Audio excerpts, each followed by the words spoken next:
Ukraine has truly struck a chord with its recent attacks on Russia's oil sector, according to economic experts. In a significant move, Ukrainian forces targeted one of Russia's largest oil refineries and petrochemical facilities located in the Bashkortostan Republic, which is a staggering 1,300 kilometers away from the front lines of the ongoing conflict. In a coordinated effort, the Ukrainian Special Operations Forces also reported a successful strike on another oil refinery situated in the Volgograd region of Russia. This particular facility, located approximately 450 kilometers from the front lines, is crucial for supplying fuel to the Russian military, as highlighted by Ukraine's Special Operations Forces. It stands as the largest producer of petroleum products in Russia's southern federal district, processing an impressive 15.7 million metric tons of crude oil each year, which represents about 5.6% of the nation's total refining capacity. In recent weeks, Ukraine has ramped up its precision strikes against Russia's oil industry, leading to operational halts and even sparking a nationwide fuel shortage. Reports indicate that Ukrainian attacks have effectively shut down facilities responsible for at least 17% of Russia's oil processing capacity, equating to a loss of around 1.1 million barrels per day, as calculated by Reuters. Vladislav Inozemtsev, a Russian economist, shared his insights with Euronews, stating that Ukraine's strategy to target the Russian oil industry is the most efficient thing Ukraine can do to undermine Russia's military capabilities. The Russian government heavily depends on oil and gas revenues, with oil exports accounting for roughly 1/3 of its federal budget, making them a vital source of funding for the ongoing war in Ukraine. Targeting Moscow's oil infrastructure was a logical progression for Kyiv, as Ukrainian President Volodymyr Zelensky noted that these actions represent the sanctions that work the fastest. Inozemtsev elaborated that striking oil refineries has a far more significant impact compared to targeting drone manufacturing facilities. He explained that setting up or repairing a drone factory is relatively quick and straightforward, likening it to a large assembly shop where components are simply put together, tested, and checked. If a drone were to attack such a factory, it could be up and running again in just 3 days. However, hitting an oil refinery has far more severe consequences. It could burn for weeks, he explained to Euronews. Furthermore, the equipment used in oil refineries is not only expensive, but also nearly irreplaceable due to the stringent Western sanctions imposed on Moscow.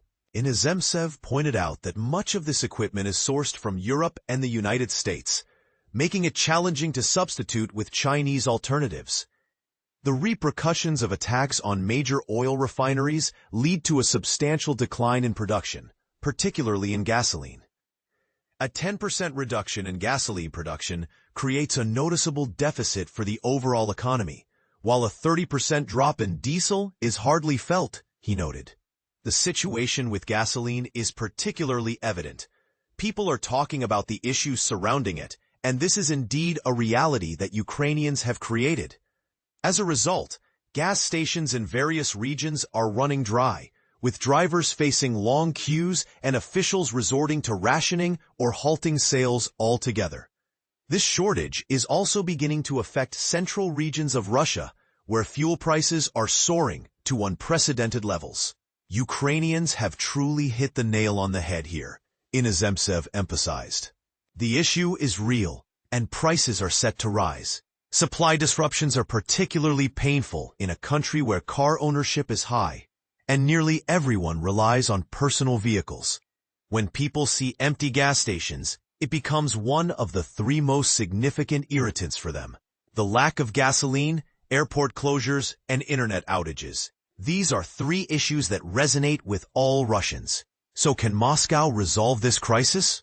Despite being the world's second-largest oil exporter, Russia is facing considerable challenges due to seasonal demand spikes and ongoing Ukrainian drone strikes that are wreaking havoc on its oil industry.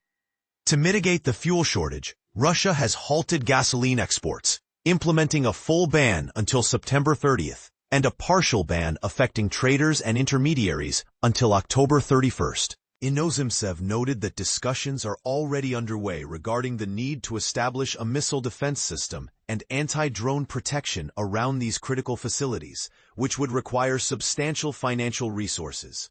This means that funds will be diverted from other economic areas to address these security concerns. Over the past decade, oil and gas revenues have contributed between 1/3 and 1/2 of Russia's total federal budget, making this sector the most crucial source of government financing.